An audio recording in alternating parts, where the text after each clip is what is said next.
fazendo um grande cerco, até chegar um dia que eles quiseram sair e não podiam sair. Eles estavam cercados pelas forças do povo. Então eles fizeram a ponte aérea.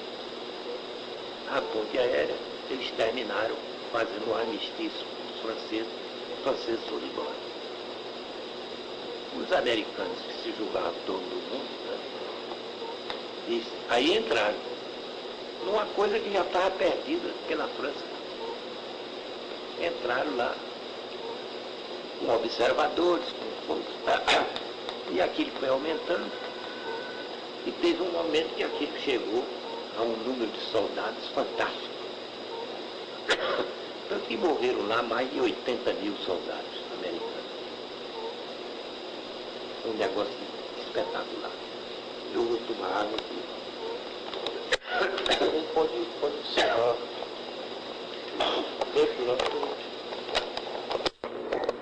Ô, professor, eu queria que o senhor só fizesse um crítico, uma consideração sobre o trabalho, né?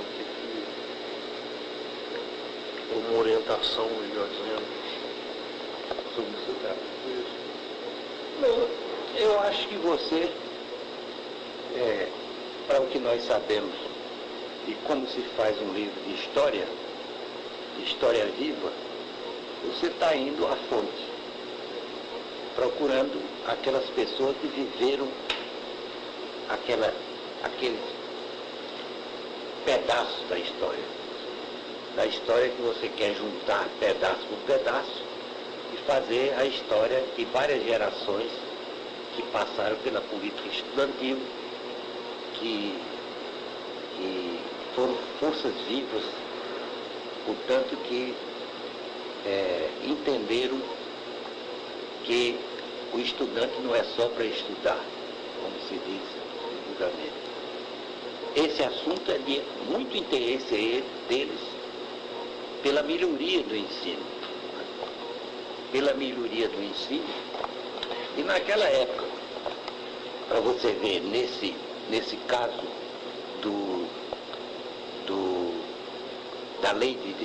projeto de lei de diretrizes e bases, o que se tinha grande influência, e foi aprovado isso por estudantes do curso superior, a maior parte de empresas, de empresas ou de órgãos públicos, ou estaduais ou federais. Que o grande investimento tinha que ser feito aqui no ensino fundamental. Certo? Então, isso já era uma palavra de você não fazer o que foi feito pelos militares. Criaram universidade em todos os estados. Tem em Pernambuco, tem da Paraíba, tem do Rio Grande do Norte, etc. Quando, na Alemanha, você, em vez de ter uma faculdade especializada em, por exemplo, recursos hídricos, estou dando um exemplo, e ter 15 alunos, e a outra vizinha ter 5, o outro ter 10, você reúne, investe, para que todas essas pessoas venham como bolsistas e se crie um grande centro de referência naquela especialidade. E não aqui, a faculdade, a Universidade de Pernambuco tinha antropologia, 3 alunos, com não sei quantos professores, etc. A da Paraíba tinha 5 alunos, não sei as outras.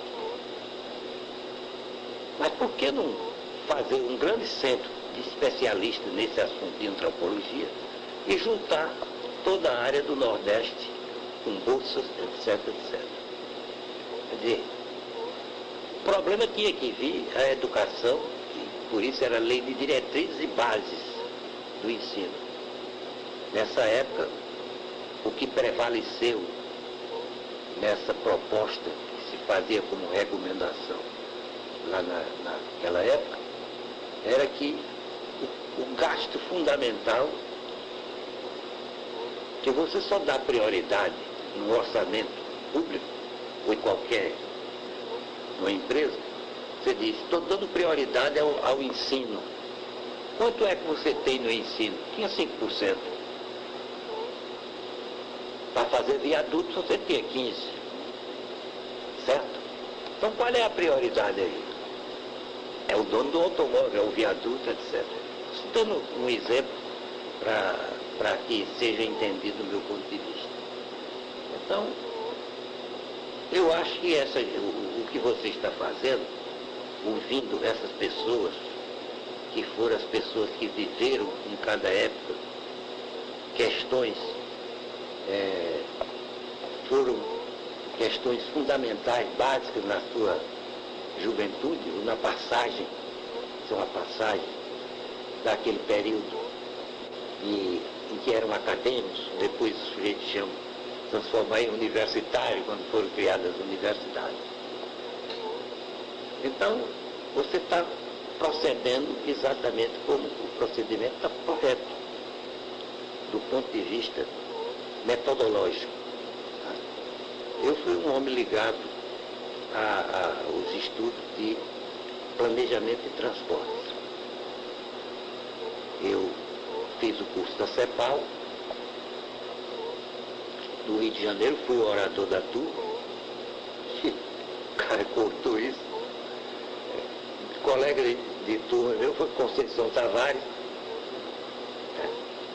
o Botafogo Gonçalves, que era do Itamaraty, porque tinha de vários órgãos públicos.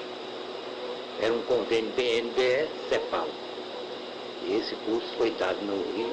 O Celso ser o homem que criou a Sudene, etc. O outro curso, o primeiro curso que se deu fora do Rio de Janeiro foi exatamente aqui no Recife, com participantes de todo o Nordeste. Aí veio o pessoal da CEPAL e deu o curso aqui no Recife, certo?